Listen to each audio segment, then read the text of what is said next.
As palavras saíram da boca dele como se fossem algo natural, como se estivesse pedindo um copo d'água. O melhor presente de casamento que você pode nos dar, Marcela, é desaparecer da nossa família. Eu estava segurando uma taça de champanhe, a mesma taça que ele tinha acabado de brindar comigo minutos antes, sorrindo aquele sorriso perfeito que conquistou minha filha.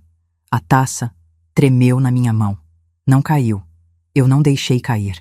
Antes de continuar, me conta nos comentários de qual cidade você está acompanhando essa história e se já passou por algo parecido com alguém que parecia perfeito demais para ser verdade. E não esquece de se inscrever no canal para não perder histórias como essa. Eram 22 horas de uma sexta-feira e estávamos no terraço do restaurante mais caro da cidade, onde tinha acabado o jantar de ensaio do casamento da minha única filha, Sofia. As luzes da cidade piscavam lá embaixo como se nada estivesse errado, como se meu mundo não tivesse acabado de rachar ao meio. Bruno Henrique Silva, o homem que minha filha ia se casar dali a menos de 24 horas, estava a menos de 1 metro de mim, com as mãos nos bolsos da calça social impecável, esperando minha resposta como se tivesse acabado de comentar sobre o clima. Como é que é? Minha voz saiu mais firme do que eu esperava. Mais firme do que eu me sentia. Ele deu aquele sorriso de canto de boca, aquele que eu tinha aprendido a odiar nos últimos 6 meses, desde que comecei a investigá-lo secretamente. Você me ouviu perfeitamente, Marcela. Sofia não precisa de você mais. Na verdade, ela nunca precisou tanto quanto você acha que ela precisa. Você é, como posso dizer, um peso morto. Um lembrete constante do passado que ela quer deixar para trás. Senti meu estômago revirar. Sofia disse isso? Sofia me disse várias coisas sobre você. Ele se aproximou, baixando a voz, como se estivesse compartilhando um segredo íntimo. Ela disse que você é sufocante, que não consegue aceitar que ela cresceu, que está na hora de você encontrar sua própria vida e parar de viver através dela. Mentira. Eu sabia que era mentira. Tinha que ser mentira. Sofia e eu éramos próximas, sempre fomos. Desde que o pai dela morreu quando ela tinha apenas 15 anos, nós duas nos tornamos uma equipe. Eu trabalhei 2 empregos para dar a ela a melhor educação, para nunca faltar nada. Ela me ligava todos os dias, me mandava mensagens, compartilhava suas alegrias e suas angústias. Até conhecer Bruno. Ela não diria isso, sussurrei, mais para mim mesma do que para ele. Não diria? Bruno riu, um som baixo e cruel. Então por que você acha que ela concordou em se mudar para o apartamento que vamos ganhar de você? Longe daqui, longe de você. Foi ideia dela, Marcela. Ela precisa de espaço. Nós precisamos de espaço. O apartamento. O maldito apartamento na praia que eu tinha comprado como presente de casamento. 350 mil reais que eu tinha economizado durante anos, vendendo a casa onde Sofia cresceu, onde o Roberto e eu construímos nossa vida. Tudo para dar a ela um começo melhor do que o nosso. E ela te mandou aqui me dizer isso? Minha voz estava começando a tremer. Na véspera do casamento dela? Ela não teve coragem. Bruno deu de ombros, como se estivesse falando sobre alguém que não conseguiu matar uma barata. Sabe como ela é? Sensível demais. Então, eu me ofereci para ter essa conversa difícil. Homem para mulher. Adulto para adulto. Adulto para adulto. Ele tinha 28 anos. Minha filha tinha 25. E ele estava ali, me tratando como se eu fosse uma criança problemática que precisava ser dispensada. Você quer que eu não vá ao casamento? As palavras saíram devagar, testando o peso de cada uma. Não apenas isso. Ele verificou o relógio, um Rolex que ele dizia ser presente de um cliente importante. Eu sabia a verdade sobre aquele relógio. Sabia a verdade sobre muita coisa. Queremos que você se afaste, completamente. Não apareça no casamento, não ligue, não mande mensagem. Deixe a gente viver nossa vida sem você sempre no nosso pé. E vocês? O que fariam se ouvissem isso do genro na véspera do casamento da sua filha?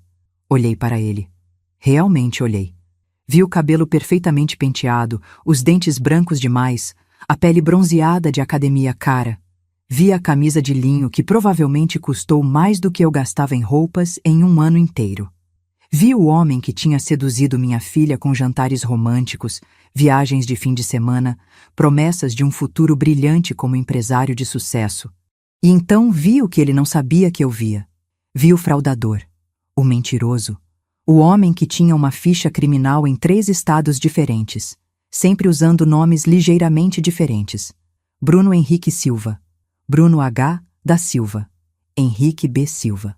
O homem que tinha deixado um rastro de mulheres e famílias destruídas, sempre aplicando o mesmo golpe: seduzir mulheres jovens de famílias ricas, casar rápido, esvaziar contas bancárias, desaparecer.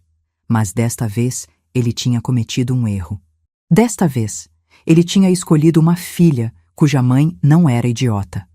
Há 6 meses, quando Sofia anunciou o noivado relâmpago, algo no meu estômago tinha gritado perigo. Não era ciúme, não era resistência à mudança, era instinto. O mesmo instinto que me fez verificar as referências da babá quando Sofia era bebê.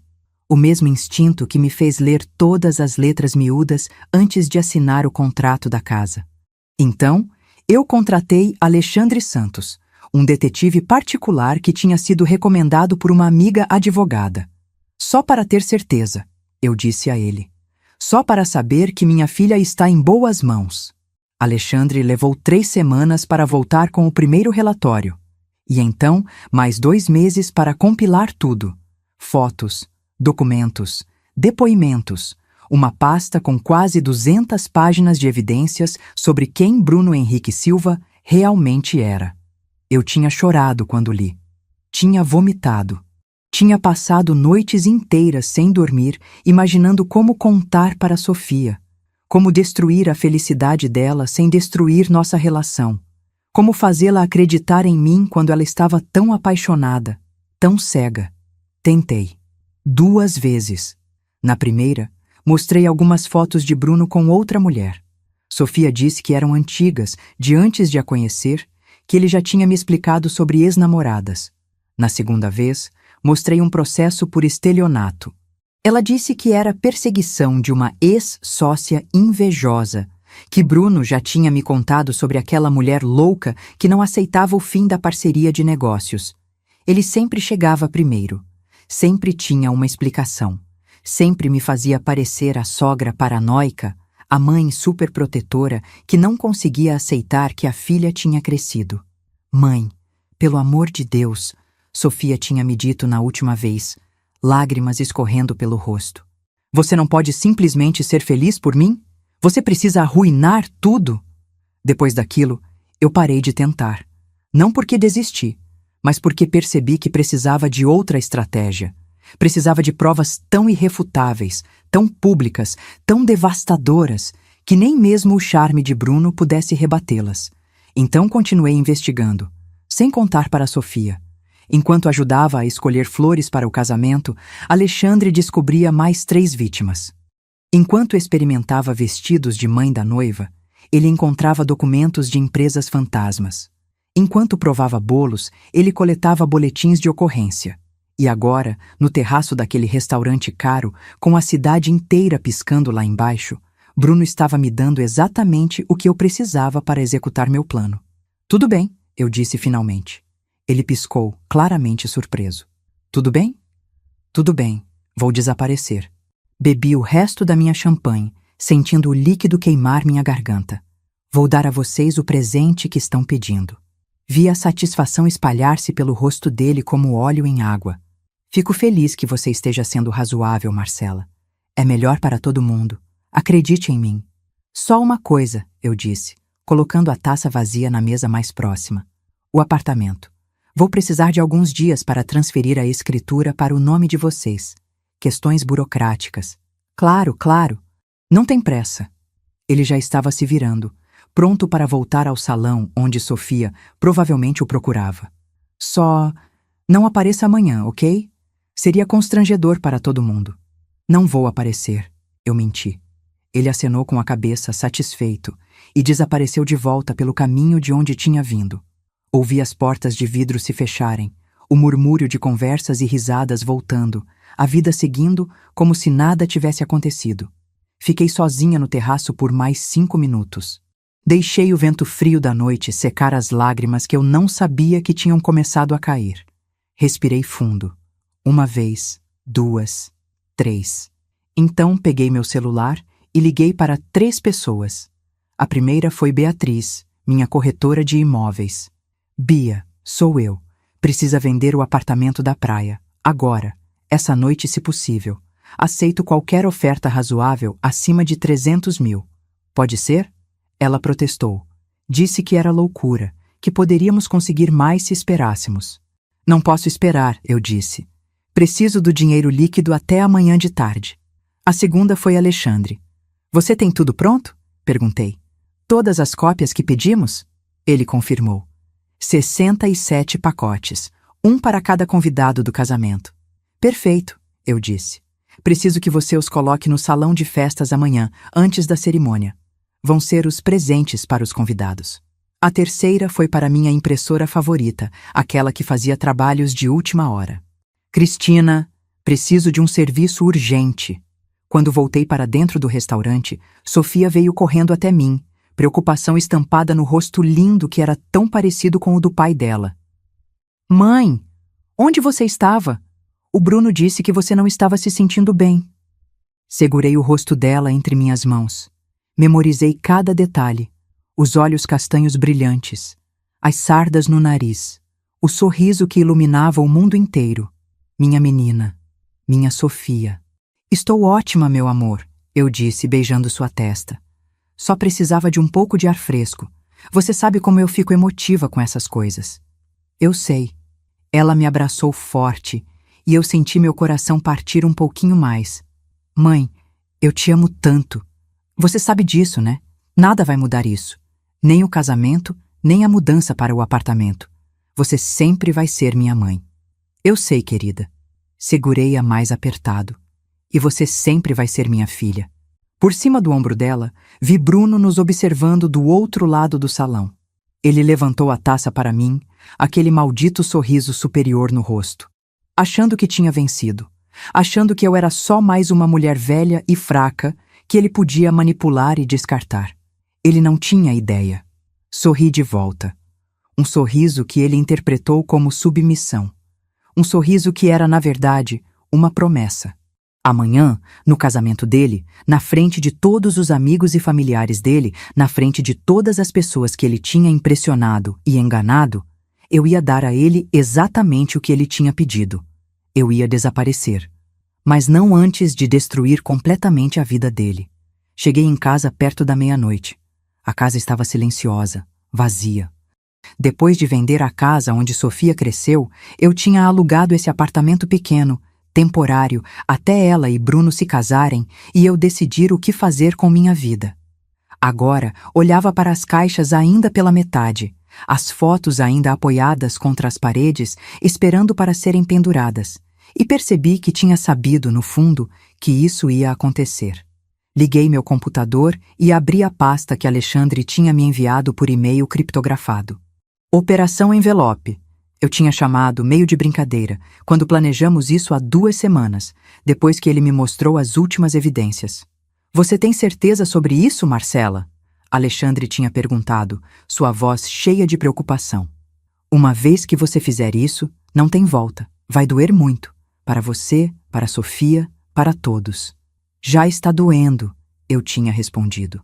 Pelo menos assim, vai doer por uma razão. Agora, sentada na frente do computador, com os dedos sobre o teclado, eu respirei fundo. Era isso. Ainda podia parar. Ainda podia deixar o casamento acontecer, deixar Sofia descobrir a verdade do jeito mais difícil, depois que ele esvaziasse a conta dela, depois que ele desaparecesse com tudo. Ou podia ser a vilã. Podia ser a mãe que arruinou o casamento da filha. Podia carregar esse peso pelo resto da vida. Mas pelo menos minha filha estaria segura. Comecei a digitar. Queridos convidados, o documento começava. Obrigada por celebrarem conosco neste dia especial. Como lembrança desta ocasião, preparei um presente diferente para cada um de vocês. Passei a noite toda acordada. Não por escolha, mas porque meu corpo simplesmente não me deixava dormir. Cada vez que fechava os olhos, via o rosto de Sofia amanhã. Via a dor, via a confusão, Via o momento exato em que ela perceberia quem Bruno realmente era. Às 3 da manhã, Beatriz me ligou. Consegui, ela disse, a voz cansada, mas animada. 320 mil, à vista. O comprador é um investidor que estava procurando algo exatamente naquela região. Ele nem quis ver o apartamento pessoalmente. Quer fechar tudo por documentos. Pode assinar os papéis amanhã às 7 da manhã? Posso, eu disse. Obrigada, Bia. Você não tem ideia do quanto isso significa. Marcela, ela hesitou. Você tem certeza? Esse apartamento, você economizou tanto tempo para ele, para sua filha. E é exatamente por isso que estou vendendo, respondi. Depois que desliguei, voltei ao computador. Os documentos já estavam todos impressos, empilhados ao meu lado como evidências de um crime que ainda não tinha sido cometido. Ou talvez já tivesse. Dependia de como você olhava. Primeira vítima, Juliana Rodrigues, 23 anos. Bruno a conheceu 2 anos atrás em Florianópolis, se apresentando como Bruno H. da Silva, empresário do ramo de tecnologia. Noivaram em 3 meses. Ela emprestou a ele 140 mil reais para expandir o negócio. Ele desapareceu 1 semana depois. Boletim de ocorrência número 2847-2023. Foto dela no documento, olhos vermelhos de tanto chorar. Segunda vítima, Camila e Rodrigo Farias, um casal de Curitiba. Bruno os convenceu a investir 200 mil reais em uma startup de aplicativos. A empresa nunca existiu. Processo civil número 58892-2023. Eles perderam as economias de 10 anos. Terceira vítima, Marina Costa, 27 anos. Conheceu Bruno em um cruzeiro. Ele disse que era viúvo, que a esposa tinha morrido de câncer. Marina, comovida, apresentou ele para a família rica.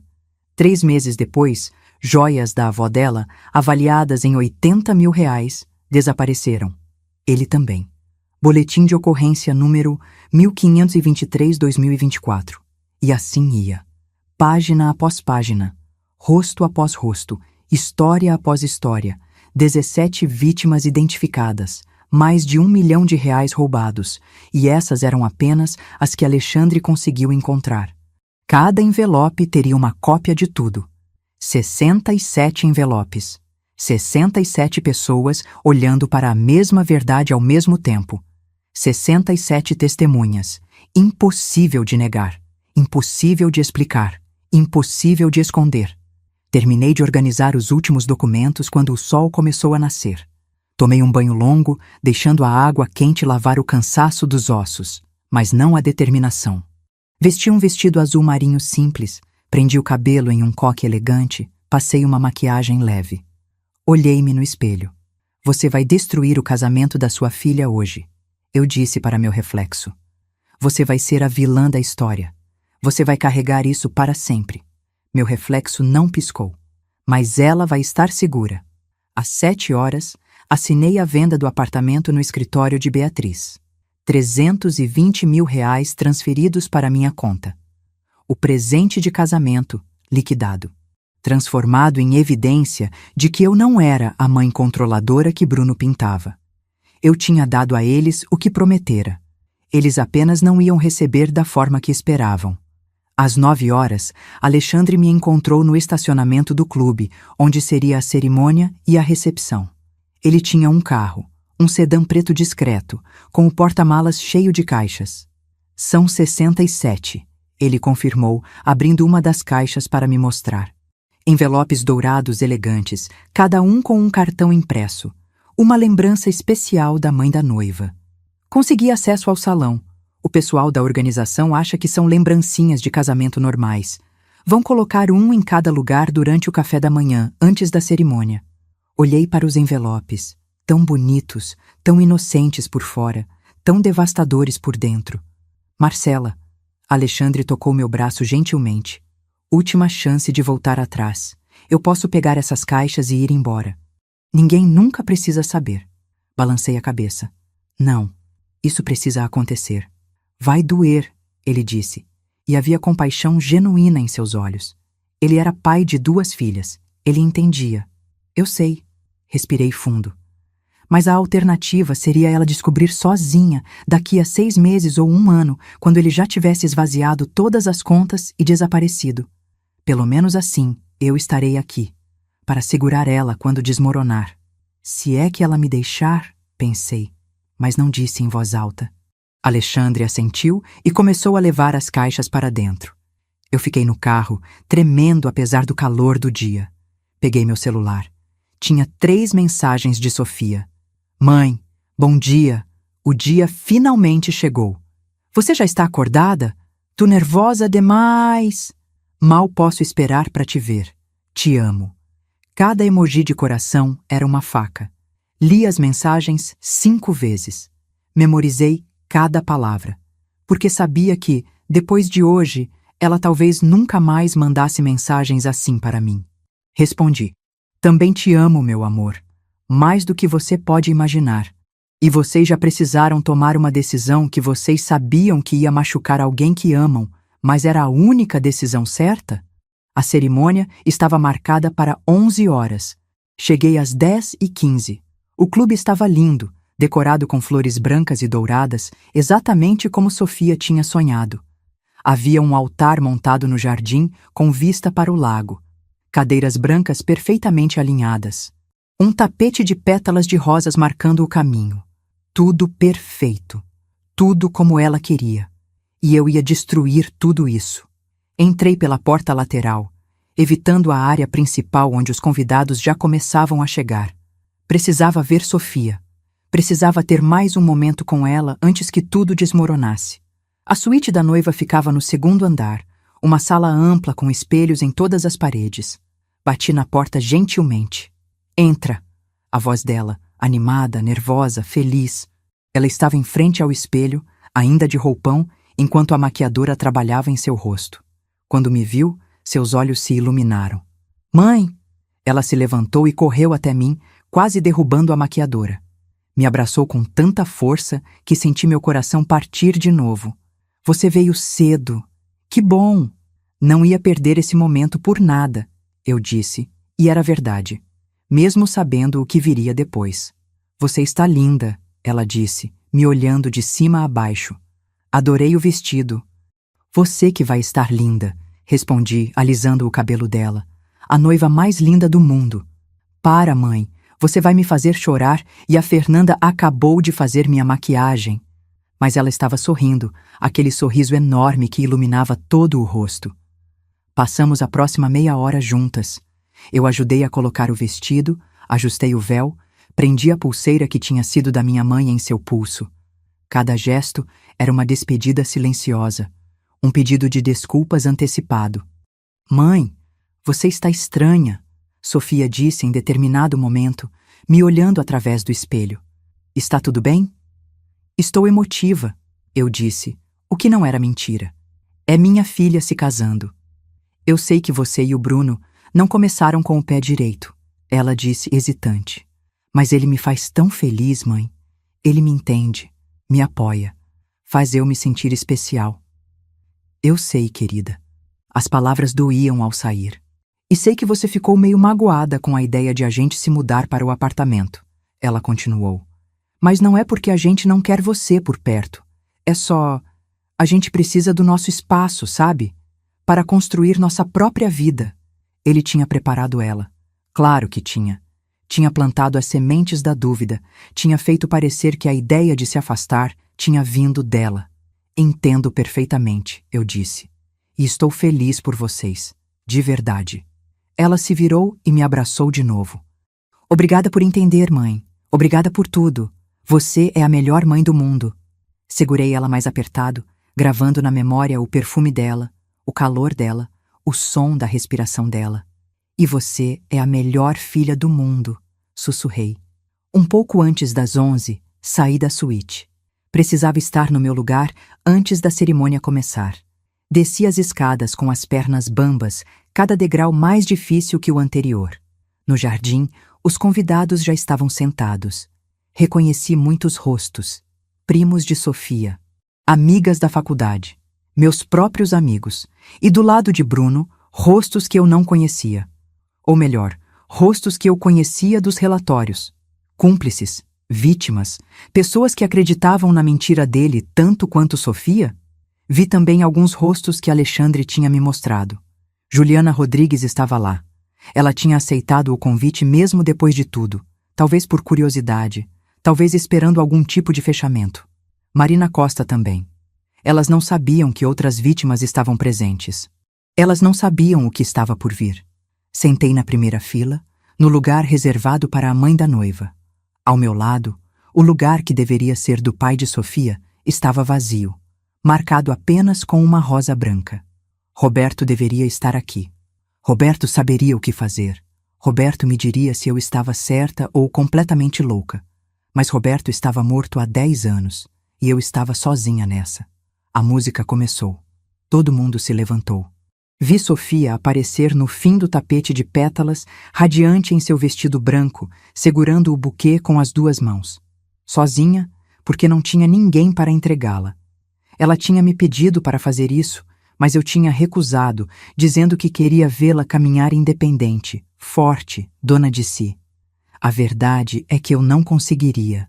Não conseguiria entregá-la para Bruno sabendo o que ele era. Ela caminhou devagar, sorrindo para todos. Quando passou por mim, nossos olhos se encontraram. Ela piscou, aquele piscadinha cúmplice que sempre fazíamos uma para a outra. Meu último momento como a mãe amada, antes de me tornar a mãe que arruinou tudo. A cerimônia foi linda, curta como ela queria. Votos simples, mas emocionantes. Bruno disse todas as coisas certas, olhou para ela com toda a adoração falsa do mundo. Sofia chorou de felicidade. Eu não chorei. Não podia. Se começasse, não ia parar. Declaro vocês marido e mulher. Pode beijar a noiva. O beijo. Os aplausos. A felicidade dela. O sorriso triunfante dele quando olhou para mim por cima da cabeça dela, como se dissesse: vencemos. Ela é minha agora. Mas era só o começo. A cerimônia era só o prólogo. A verdadeira história começaria daqui a pouco, na recepção. Os convidados se moveram para o salão interno, onde o almoço seria servido. Um salão enorme, com mesas redondas elegantemente arrumadas. E em cada lugar, um envelope dourado esperando. Que lindo! Ouvi alguém comentar. Que lembrancinhas chiques! Ainda não abram, o mestre de cerimônias anunciou rindo. A mãe da noiva pediu que todos abrissem juntos, depois do brinde. Sofia veio até mim, ainda radiante. Mãe, você preparou lembrancinhas? Não precisava. Queria fazer algo especial, eu disse, e cada palavra pesava 1 tonelada. Você é incrível. Ela me beijou a bochecha. Vem, vamos sentar, estou morrendo de fome. A mesa principal estava em um palco pequeno, elevada. Sofia e Bruno no centro, os padrinhos dos lados. Eu estava na mesa logo abaixo, junto com outros familiares próximos. Posição perfeita para ver tudo o que estava prestes a acontecer. O almoço foi servido. Comida deliciosa que tinha gosto de cinzas na minha boca.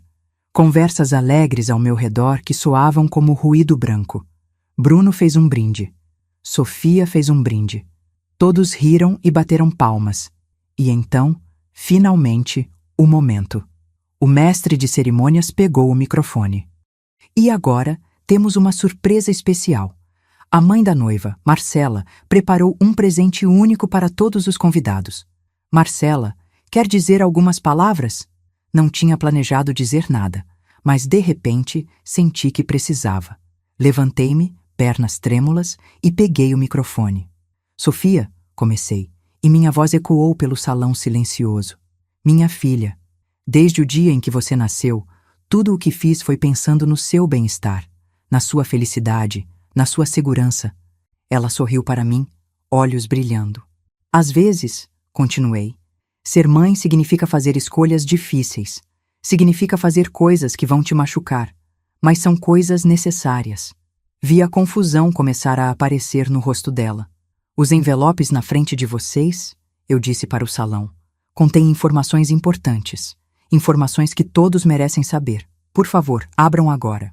O som de 67 envelopes sendo abertos ao mesmo tempo foi como um trovão suave, seguido de silêncio. Um silêncio tão profundo que eu conseguia ouvir meu próprio coração batendo. E então, o caos.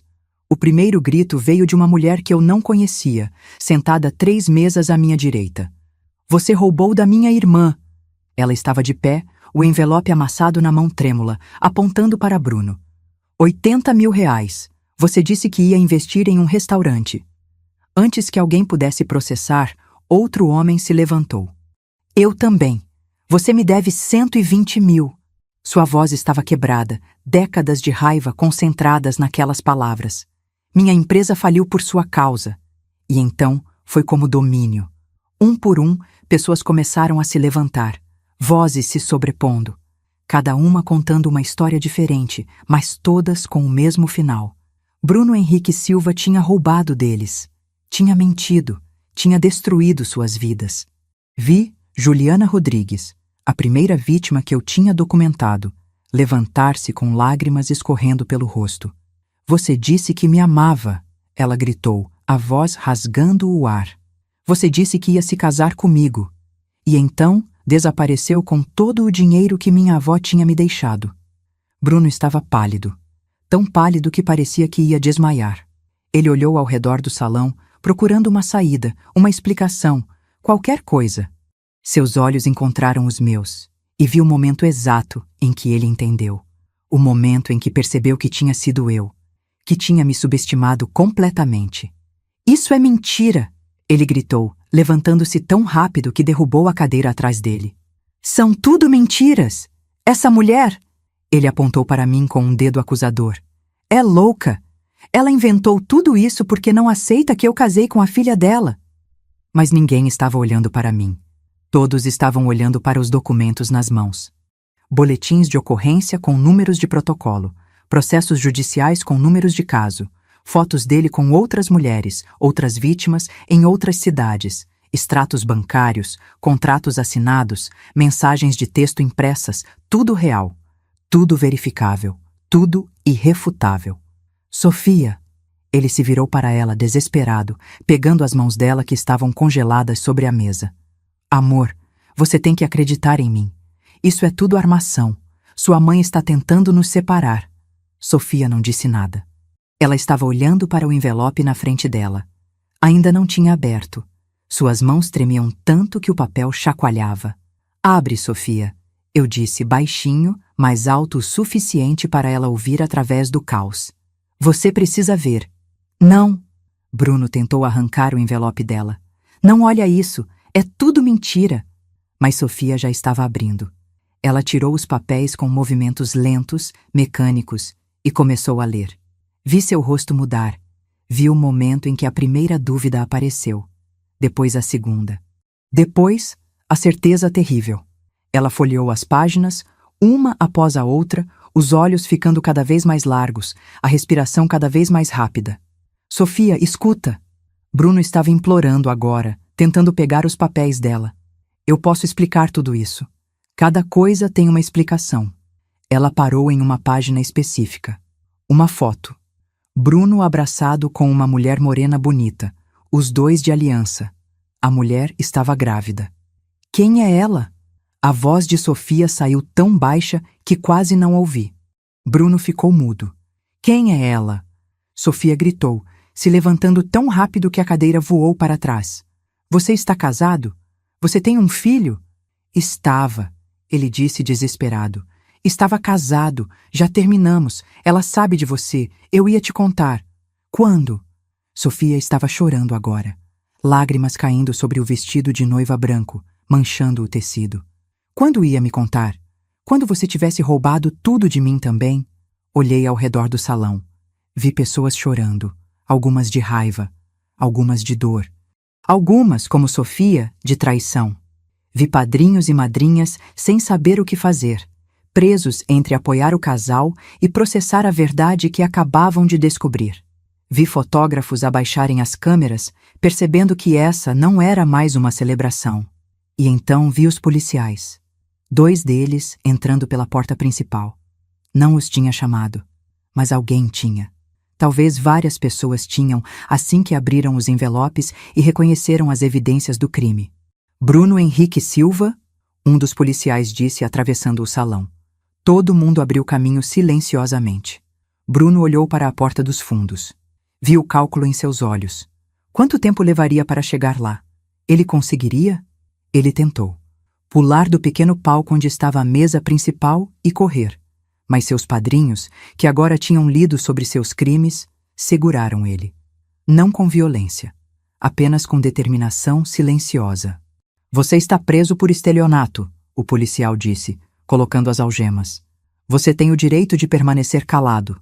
Os direitos foram lidos, as algemas fechadas. E Bruno Henrique Silva, o noivo que há 15 minutos tinha beijado sua noiva em frente a um altar, estava sendo levado pelos policiais enquanto 67 convidados assistiam em silêncio. Antes de sair, ele olhou para trás. Não para Sofia, para mim.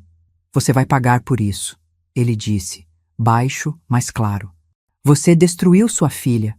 Ela nunca vai te perdoar. Talvez ele estivesse certo. Talvez Sofia nunca me perdoasse, mas pelo menos ela estava segura. A porta se fechou atrás dele. O silêncio que se seguiu era ensurdecedor. E então Sofia desmoronou. Não literalmente, mas vi suas pernas falharem. Vi ela se agarrar à mesa para não cair. Vi todo o peso da verdade esmagar ela de uma vez. Corri até ela, subindo no pequeno palco, mas ela levantou a mão. Não, ela disse, a voz quebrada. Não se aproxima de mim. Sofia, querida, você sabia. Não era uma pergunta, era uma acusação. Você sabia tudo isso e não me contou. Tentei te contar, eu disse desesperada, várias vezes, mas você não acreditou em mim. Então você decidiu fazer isso? Ela apontou para o salão, para os convidados ainda em choque, para os envelopes espalhados pelas mesas. Destruir meu casamento em frente a todo mundo? Não tinha outra opção. Minha voz saiu mais alta do que pretendia. Ele ia te destruir, Sofia. Ia esvaziar sua conta bancária e desaparecer. Pelo menos assim você descobriu antes de ser tarde demais. Tarde demais? Ela riu, um som amargo e quebrado. Tarde demais, eu casei com ele, na frente de todos, eu fiz votos, e agora todo mundo. Ela olhou ao redor do salão. Todo mundo sabe que eu fui idiota o suficiente para não ver quem ele realmente era. Você não é idiota, eu disse, tentando alcançar ela de novo. Ele era bom no que fazia. Ele enganou dezenas de pessoas. Você não tinha como saber. Mas você sabia? Ela estava gritando agora. Você sabia há 6 meses. Você me deixou planejar esse casamento, comprar esse vestido, convidar todas essas pessoas, sabendo que ia fazer isso. Ela estava certa. Deus, ela estava tão certa.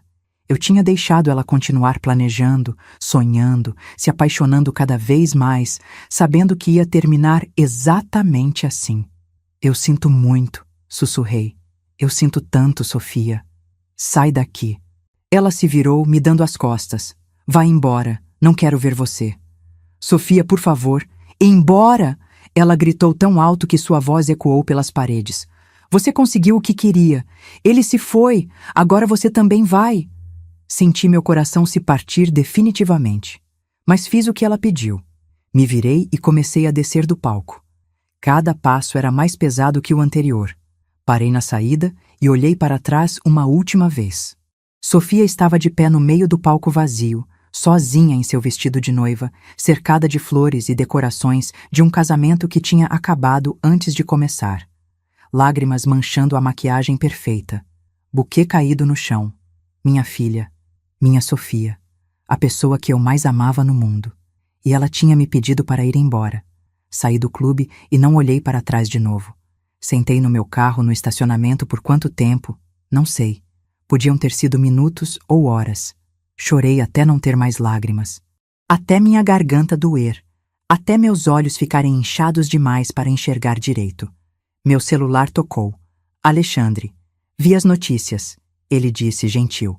Está tudo bem? Não, respondi honestamente. Acho que nunca vai estar tudo bem de novo. Você fez a coisa certa, Marcela. Será? Minha voz estava rouca. Porque não parece. Parece que acabei de perder minha filha para salvar ela de um homem que agora está preso. Valeu a pena? Alexandre ficou em silêncio por um momento. Você salvou ela de algo muito pior. Um dia, quando a dor passar, ela vai entender isso. E se não entender? Perguntei. E se ela nunca me perdoar? Então você vai ter que viver com isso, ele disse, e havia uma gentileza brutal em sua honestidade. Mas, pelo menos, ela vai estar viva e segura para te odiar. A alternativa seria ela estar destruída financeiramente e emocionalmente, sem ter você para culpar porque você não teria feito nada. Ele estava certo. Eu sabia que ele estava certo. Mas não tornava a dor menor. Desliguei e olhei de novo para o clube. Convidados começavam a sair, em pequenos grupos, conversando em voz baixa. Alguns me viram no carro e desviaram o olhar. Outros acenaram com simpatia. Alguns vieram até mim. Uma mulher de uns 30 anos bateu na minha janela. Abri. Você é a mãe da noiva, ela disse. Não era uma pergunta. Sou. Meu nome é Carla. Bruno me roubou R$ 70.000 há 2 anos. Eu estava no envelope. Eu estava lá no salão. Lágrimas escorriam pelo rosto dela. Obrigada. Obrigada por fazer o que a polícia não conseguiu fazer. Por expor ele. Por garantir que ele não vai fazer isso com mais ninguém. Outras pessoas se aproximaram. Um homem idoso que perdeu as economias da aposentadoria. Uma jovem que quase se casou com Bruno também. Um casal que investiu em uma empresa fantasma. Todos tinham a mesma mensagem. Obrigada. Você nos deu justiça. Você nos deu fechamento. Mas nenhum deles tinha perdido uma filha no processo. Voltei para casa quando o sol começou a se pôr. O apartamento estava ainda mais vazio do que na noite anterior. Liguei a televisão no noticiário. A prisão de Bruno já estava nas notícias. Fraudador preso em próprio casamento após ser exposto pela sogra, o apresentador dizia. Mostravam a foto dele sendo levado pelos policiais. Bruno Henrique Silva, de 28 anos, é suspeito de ter aplicado golpes em pelo menos 17 vítimas, roubando mais de R$ 1 milhão. A prisão aconteceu durante sua recepção de casamento, após a mãe da noiva distribuir envelopes contendo evidências dos crimes para todos os convidados. Desliguei. Não conseguia mais assistir. Meu celular vibrou. Uma mensagem de um número desconhecido. Senhora Marcela, meu nome é Vera Martins. Obtive seu contato através do detetive Alexandre Santos. Preciso muito falar com a senhora sobre Bruno Silva. Por favor, me ligue assim que possível. Olhei para a mensagem por um longo tempo. Quem era Vera Martins? Por que Alexandre tinha dado meu número para ela? Estava prestes a ligar de volta quando outra mensagem chegou. Desta vez de Alexandre. Marcela, a mulher que te mandou mensagem se chama Vera. Ela é mãe de Ana Martins, que está noiva de Tiago Costa. Tiago era parceiro de Bruno. Mesmo esquema, mesma operação. Ana vai cometer o mesmo erro que Sofia quase cometeu. Vera está desesperada. Pensei que você pudesse ajudar. Li a mensagem 3 vezes. Tiago Costa. Parceiro de Bruno. Outra mãe. Outra filha. Outro casamento prestes a acontecer, baseado em mentiras. Olhei para a tela escura da televisão. Para o apartamento vazio. Para o silêncio ensurdecedor do meu telefone que não recebia mensagens de Sofia. Eu tinha acabado de destruir o casamento da minha própria filha. Tinha acabado de perder a pessoa que eu mais amava. Tinha acabado de me tornar a vilã da história dela. E agora tinha uma escolha. Podia me afundar na minha própria dor. Lamentar. Me perguntar eternamente se tinha feito a coisa certa. Ou podia fazer com que essa dor valesse alguma coisa. Disquei o número de Vera Martins. Ela atendeu no primeiro toque. Alô? Vera, eu disse, minha voz ainda rouca de tanto chorar. Meu nome é Marcela Oliveira.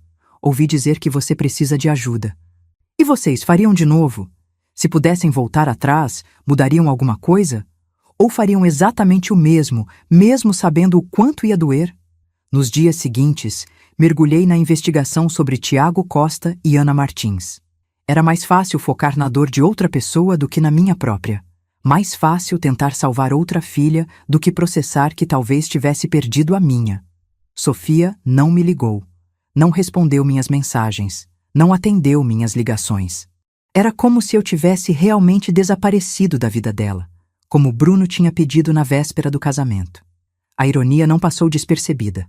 Vera era uma mulher elegante de 50 e poucos anos, viúva como eu, com uma história assustadoramente similar.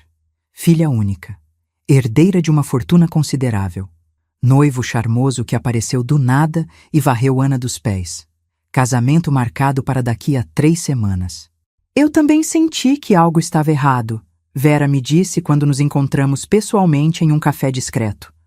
Mas Ana está tão apaixonada, tão cega. Ela não me escuta. Eu sei exatamente como é, respondi, tomando um gole do café amargo que combinava com meu humor. Vi o que você fez, ela continuou hesitante. Nas notícias, no casamento da sua filha, foi corajoso, mas também foi brutal. Foi necessário, corrigi. Covardia seria deixar acontecer. E sua filha? Ela... Entendeu? Balancei a cabeça. Não. Ela não entendeu? E talvez nunca entenda. Mas ela está segura. E no final, isso é tudo que importa. Vera ficou em silêncio por um momento. Eu não posso fazer o que você fez. Não posso destruir o casamento da Ana daquele jeito. Não posso fazer ela me odiar. Então vai deixar ela se casar com um criminoso? Minha voz saiu mais dura do que pretendia. Vai deixar ele destruir ela só para você não ser a vilã? Você não entende, Vera disse, lágrimas formando nos olhos. Ana é tudo que tenho. Se eu fizer isso, se eu expor o Tiago da forma que você expôs o Bruno, vou perder ela. E não tenho certeza se consigo viver com isso. Olhei para ela e vi meu próprio medo refletido de volta. O medo que eu tinha enfrentado. O medo que tinha escolhido encarar apesar das consequências. Você está certa, eu disse finalmente. Você pode perder ela. Eu perdi a minha. Mas sabe o que seria pior? Ser cúmplice. Deixar acontecer. E aí, quando ele destruir ela, quando ele roubar tudo e desaparecer, quando ela estiver devastada e sozinha, ela vai lembrar que você sabia. E ela vai te odiar do mesmo jeito. Mas dessa vez, você vai ter que concordar que ela tem razão. Vera enxugou as lágrimas. Então o que eu faço? A gente expõe ele, eu disse. Mas dessa vez, fazemos diferente. Alexandre conseguiu acesso à cela de Bruno 3 dias depois da prisão. Eu não queria ir. A ideia de ver aquele homem de novo fazia meu estômago revirar. Mas era necessário. Precisávamos de informações sobre Tiago Costa. E Bruno era nossa única fonte confiável. A prisão cheirava a desinfetante e desespero. Seguimos um guarda por corredores cinzentos até uma sala de visitas pequena, com uma mesa de metal e 2 cadeiras. Bruno já estava lá, algemado, vestindo o uniforme laranja da prisão. Quando me viu, seus olhos se estreitaram. Veio gloar? Ele disse, a voz cheia de veneno. Veio esfregar na minha cara que você venceu? Sentei na cadeira em frente a ele, mantendo minha expressão neutra. Vim fazer um acordo. Ele riu, um som amargo. Que acordo? Você já me destruiu, não tem mais nada que você possa tirar de mim. Seu parceiro, Tiago Costa. Vi o reconhecimento passar pelo rosto dele. Ele está fazendo exatamente o que você estava fazendo, com uma garota chamada Ana Martins. O casamento é daqui a 3 semanas. E por que isso seria problema meu? Bruno se recostou na cadeira, tentando parecer desinteressado, mas eu vi o cálculo nos olhos dele. Porque você pode ajudar a pará-lo. Pode nos dar informações, nomes, contas bancárias, planos, tudo o que sabe sobre a operação dele. Fiz uma pausa. Em troca, falo com o promotor. Peço que considerem sua cooperação na sentença. Você acha que eu sou idiota? Ele cuspiu. Você quer que eu entregue meu parceiro? O cara que sabe onde estão todas as minhas contas escondidas, todos os meus contatos, tudo? Você acha que ele não vai me matar na cadeia assim que souber? Acho que você tem 2 opções, eu disse, me inclinando para a frente. Opção 1. Fica quieto, protege o Tiago e pega a sentença máxima. 15, talvez 20 anos. Quando sair, vai ter o quê? Quase 50 anos? Sem carreira, sem dinheiro, sem nada. E a opção 2? Coopera conosco. Salva outra garota de passar pelo que minha filha passou. E talvez, só talvez, sai daqui em 8 ou 10 anos, ainda com tempo de ter alguma vida. Segurei o olhar dele. E quem sabe, faz uma coisa certa na sua vida miserável. Vi a luta interna acontecer. O Bruno egoísta, que só pensava em si mesmo, lutando contra o Bruno que talvez, no fundo, tivesse um resquício de consciência. Ou talvez fosse apenas autopreservação.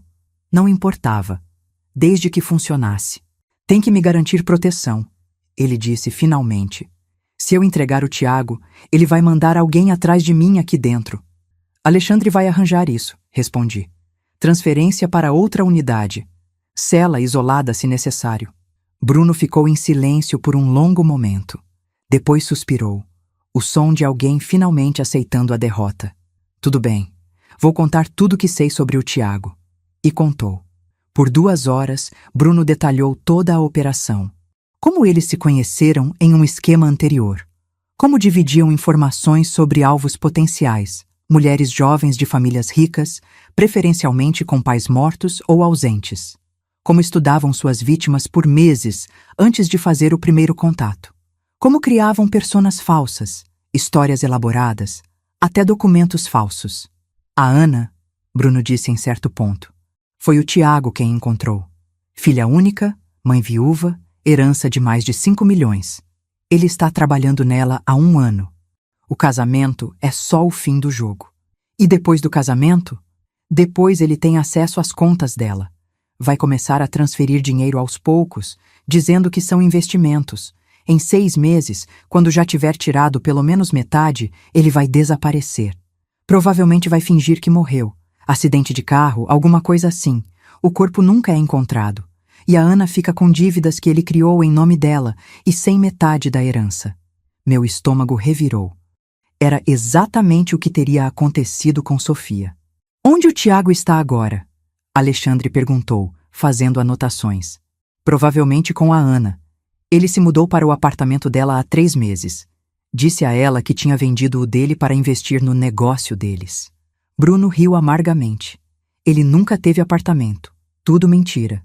Saímos da prisão com uma pasta cheia de informações. Nomes, números de contas, endereços.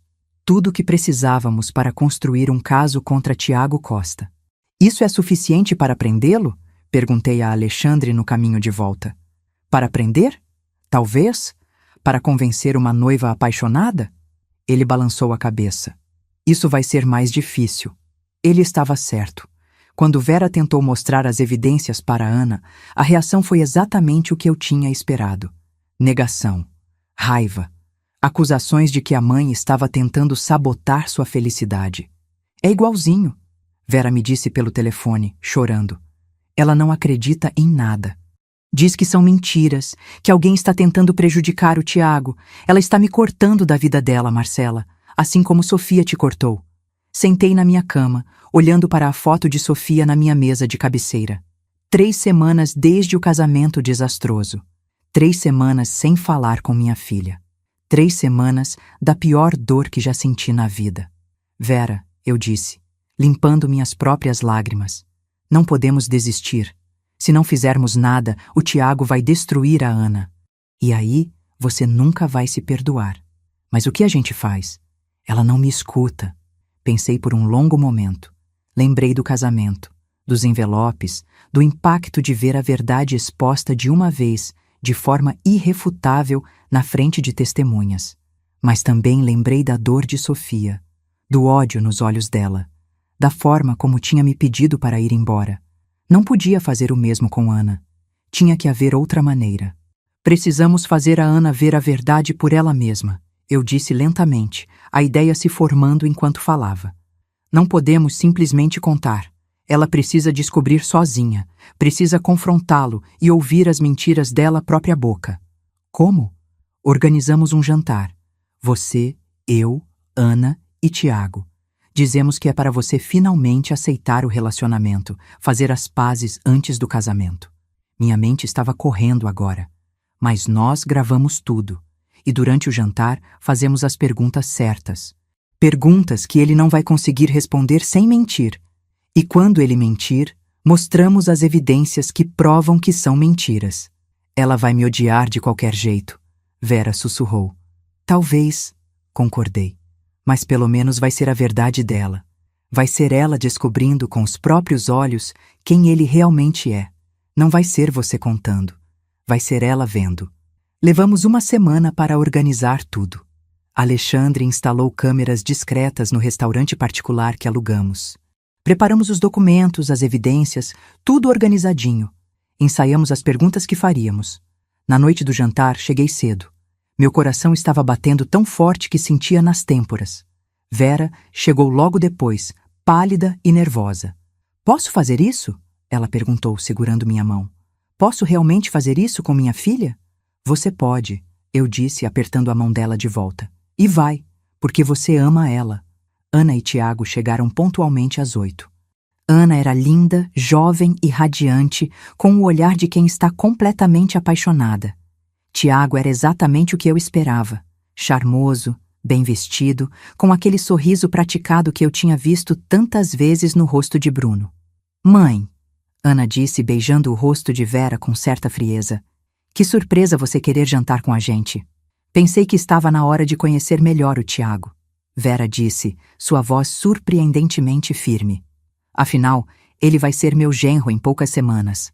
Obrigado por nos receber, dona Vera, Tiago disse, pegando a cadeira para Ana sentar. Perfeito cavalheiro. Significa muito para nós.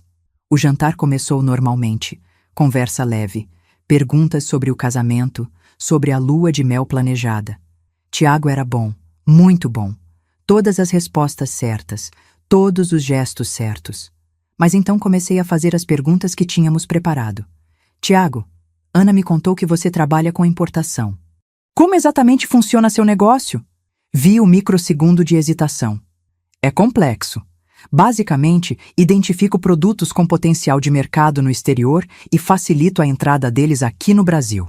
Interessante. E qual foi seu último grande negócio? Outra hesitação. Eletrônicos da Coreia. Fechei o contrato mês passado. Assenti, como se estivesse impressionada. Alexandre, do outro lado da mesa, disfarçadamente deslizou um envelope para mim. Abri e tirei um documento. Que coincidência!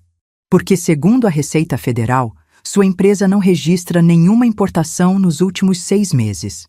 Coloquei o documento na mesa. Tiago ficou pálido. Isso deve ser erro, problemas burocráticos. Mãe, o que você está fazendo? Ana disse, olhando entre mim e Vera. Por que você está investigando o Tiago? Porque alguém precisa te proteger, Vera disse suavemente. Outra pergunta, eu continuei, ignorando a tensão crescente. Você disse que vendeu seu apartamento em Moema para investir no negócio com Ana, certo? Certo, Tiago disse, mas seu rosto estava cada vez mais vermelho. Engraçado, porque não existe nenhum registro de venda de propriedade em seu nome. Na verdade, tirei outro documento. Não existe nenhum registro de propriedade em seu nome em lugar nenhum de São Paulo. Ana, vamos embora. Tiago se levantou rapidamente. Sua mãe está tentando nos separar, exatamente como eu avisei que ia acontecer. Senta, Ana disse, mas sua voz estava diferente, menos certa. Responde às perguntas dela. Não preciso responder nada, são acusações ridículas. Então por que você está tão nervoso? Ana estava olhando para ele agora com olhos diferentes, olhos que estavam começando a ver. Responde, Tiago. Onde você morava antes de se mudar para o meu apartamento? Era um apartamento alugado. Não deixei rastro porque não gostava do proprietário. Mentira, Alexandre disse, colocando mais documentos na mesa. Você morava com uma mulher chamada Patrícia Mendes, que também era sua noiva, que também você roubou, R$ 190 mil para ser exato. A mesa ficou em silêncio. Ana pegou os documentos com mãos trêmulas. Fotos de Tiago com outra mulher, boletins de ocorrência, processos. Ana, amor, escuta. Quantas? Ana perguntou, a voz estranhamente calma. Quantas mulheres você enganou? Nenhuma! Essas mulheres são loucas! Elas... Quantas? Ana gritou, e todo o restaurante ficou em silêncio. Tiago olhou ao redor, percebendo que estava encurralado, que não tinha saída. Vi o momento exato em que ele decidiu abandonar a farsa. Você sabe o que é? Ele disse, sua voz mudando completamente. Sem o charme, sem a gentileza. Puro veneno. Não importa, porque eu já transferi quase R$ 500 mil da sua conta nos últimos 3 meses. E você, sua idiota apaixonada, assinou todos os papéis sem nem ler. Ana ficou branca. O quê? Os investimentos que te pedi para assinar eram transferências para contas offshore, dinheiro que você nunca mais vai ver. Ele deu aquele sorriso cruel. Obrigado por tudo, Ana. Foi um prazer fazer negócios com você. Ele se levantou e começou a andar em direção à porta. Alexandre se levantou também, bloqueando o caminho. Você vai querer sair pela porta da frente, Alexandre disse calmamente. Onde meus colegas da polícia estão esperando. Ou pela porta dos fundos, onde tem mais policiais. Sua escolha. A prisão de Tiago foi mais silenciosa que a de Bruno. Sem plateia, sem drama, apenas algemas e direitos sendo lidos enquanto Ana assistia, lágrimas silenciosas escorrendo pelo rosto. Quando levaram ele, Vera se aproximou da filha. Ana não se afastou. Apenas desmoronou nos braços da mãe, chorando como uma criança. Eu sinto muito, Vera sussurrava, acariciando o cabelo de Ana. Eu sinto tanto, minha filha. Você estava certa, Ana soluçava. Você tentou me avisar e eu não escutei. Shh, está tudo bem agora. Você está segura. É tudo que importa. Observei a cena com o coração partido. Queria que fosse Sofia nos meus braços. Queria ter esse momento de reconciliação. Mas tudo que tinha era silêncio. Alexandre me acompanhou até o carro. Você salvou aquela garota, ele disse. Devia se sentir orgulhosa. Não me sinto, admiti. Me sinto vazia. Sua filha vai voltar, ele disse gentil. Pode levar tempo, mas ela vai. Como você sabe? Porque ela é sua filha. E no fundo, ela sabe que você fez a coisa certa. Só que ele estava errado. Sofia não voltou. Não naquele dia, nem no seguinte, nem na semana depois. 1 mês se passou. Depois, 2. Eu mandava mensagens ocasionais. Bom dia. Está tudo bem? Estou aqui se precisar de mim. Nada muito longo, nada muito insistente. Apenas lembretes suaves de que eu ainda existia. Ela nunca respondia. Vera e Ana, por outro lado, ficaram próximas. Ana iniciou o processo para recuperar parte do dinheiro roubado. Vera a apoiou em cada passo. Elas frequentemente me convidavam para almoçar, para conversar, para agradecer por ter salvado a vida de Ana. Era reconfortante. Mas não preenchia o buraco que Sofia tinha deixado. Foi Ana quem teve a ideia da fundação. Você percebe quantas mulheres passam por isso? Ela disse em um dos nossos almoços, 3 meses após sua quase tragédia. Quantas são enganadas, roubadas, manipuladas, e ninguém fala sobre isso, ninguém ajuda. É verdade, Vera concordou. Se não fosse por você, Marcela, eu teria perdido minha filha para aquele monstro. E Sofia pagou o preço por isso, eu disse baixinho. Então faz valer a pena, Ana disse, pegando minha mão. Transforma essa dor em algo bom. Ajuda outras mães. Outras filhas. Cria algo que pode impedir que isso aconteça com mais pessoas. E foi assim que nasceu a Fundação Recomeçar. Usamos o dinheiro recuperado de Tiago. Ele tinha deixado rastros que foram relativamente fáceis de seguir quando cooperou em troca de redução de sentença. E parte das minhas economias. Alugamos um pequeno escritório. Contratamos psicólogos, advogados, investigadores. A missão era simples: ajudar vítimas de fraude romântica. Oferecer suporte emocional, assistência legal, investigação de suspeitos, tudo gratuito. Em 6 meses, já tínhamos ajudado 23 famílias, exposto 12 fraudadores, salvo milhões de reais. Mas mais importante, salvo vidas, relacionamentos, futuros. Foi quando a história chegou na mídia nacional. Uma reportagem grande sobre nosso trabalho. Entrevistas comigo, com Vera, com Ana, com algumas das famílias que ajudamos. E foi assim que Sofia me encontrou de novo. Era uma quinta-feira à tarde, quando meu telefone tocou. Número desconhecido. Alô? Mãe. A voz dela, depois de meses de silêncio, me fez congelar. Sou eu. Sofia, sussurrei, lágrimas já começando a cair. Minha filha. Vi a reportagem sobre a fundação, sobre você ajudando outras famílias. Ela estava chorando também, eu percebia pela voz. Posso te ver? Claro, quando quiser, onde quiser. Agora, no nosso café, aquele que a gente costumava ir, estou a caminho. 30 minutos depois, estava sentada na mesma cafeteria onde Sofia e eu costumávamos tomar café da manhã aos domingos, antes de tudo acontecer. Ela chegou logo depois, mais magra, com olheiras, mas ainda minha Sofia. Nos abraçamos sem dizer nada, só ficamos ali, segurando uma a outra, chorando, deixando meses de dor e silêncio finalmente saírem. Eu sinto muito, ela disse quando finalmente nos sentamos. Sinto muito por tudo que disse naquele dia, por ter te mandado embora, por ter ficado tanto tempo sem falar com você. Não precisa pedir desculpas, eu disse, segurando as mãos dela. Você estava machucada. Tinha todo o direito de estar com raiva. Mas você estava certa. Ela enxugou os olhos. Sobre tudo. Sobre ele. Se você não tivesse feito o que fez, eu teria perdido tudo. Não só o dinheiro. A mim mesma. Como você está? Perguntei porque era tudo o que importava. Realmente, como você está? Melhor, ela disse, e havia uma força nova em sua voz. Fui para terapia, muito. Tive que processar tudo. A traição, a manipulação, a raiva de mim mesma por ter sido enganada. Mas estou melhor.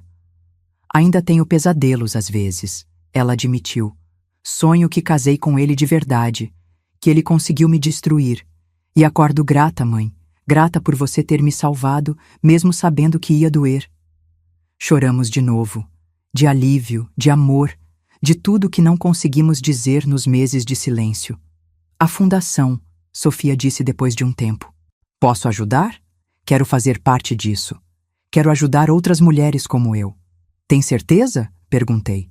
Vai significar revisitar o trauma, ver outras pessoas passando pelo que você passou. Eu sei, mas também significa transformar essa merda toda em algo bom. Significa que ele não vence. Ela apertou minha mão. Significa que a gente vence.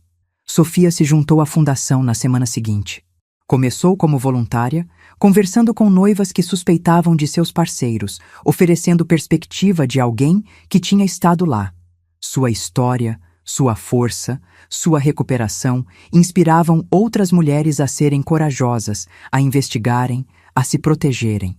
Em um ano, a Fundação Recomeçar tinha 3 escritórios em diferentes estados, 57 famílias ajudadas, 31 fraudadores expostos e presos. Mas mais importante, 57 famílias que não foram destruídas. 57 mulheres que não perderam tudo. Bruno cumpriu 8 anos e foi solto por bom comportamento. Ouvi dizer que está trabalhando em um call center. Vida simples, sem glamour. Tiago pegou 10 anos. Alguns dos outros criminosos que ajudamos a expor pegaram ainda mais. Sofia conheceu alguém novo. Um homem gentil, simples, que eu investiguei completamente, com a bênção dela, antes que ficassem sérios. Eles estão felizes, cautelosos, mas felizes. Quanto a mim, encontrei propósito na dor. A fundação é minha vida agora. Cada família que ajudamos, cada mulher que salvamos, é uma forma de honrar a dor que Sofia e eu passamos. Uma forma de garantir que não foi em vão. Às vezes ainda me pergunto se fiz a coisa certa naquele dia. Se destruir o casamento de Sofia daquela forma foi a única opção. Se poderia ter feito diferente. Mas então lembro de onde estaríamos se eu não tivesse feito nada. Lembro das 17 vítimas de Bruno. Lembro de Ana quase perdendo tudo. Lembro de todas as famílias que a Fundação salvou desde então. E percebo que, mesmo com toda a dor, mesmo com meses de silêncio, mesmo sendo temporariamente a vilã na história da minha filha, eu faria tudo de novo. Porque às vezes, amar alguém significa machucá-los para salvá-los. Significa ser a vilã temporária para ser a heroína para sempre. Significa escolher a segurança deles sobre o amor deles. Bruno me disse para desaparecer da família da Sofia. E por alguns meses eu realmente desapareci. Mas quando voltei, voltei mais forte e trouxe comigo uma missão: garantir que nenhuma outra mãe tenha que fazer a escolha impossível que eu fiz. Nenhuma outra filha tenha que descobrir, tarde demais, que o amor da vida dela era uma mentira. Obrigada por chegar até o fim. Se essa história te tocou de alguma forma, curte e compartilha com alguém que precisa ouvir isso. E se você ou alguém que você conhece está passando por algo parecido, um relacionamento que parece bom demais para ser verdade, alguém com histórias que não fecham, um amor que isola você da família, por favor, investigue. Por favor, se proteja. Por favor, escute quando alguém que te ama expressa preocupação. Porque às vezes a pessoa que parece estar te segurando é a pessoa que está te salvando de cair.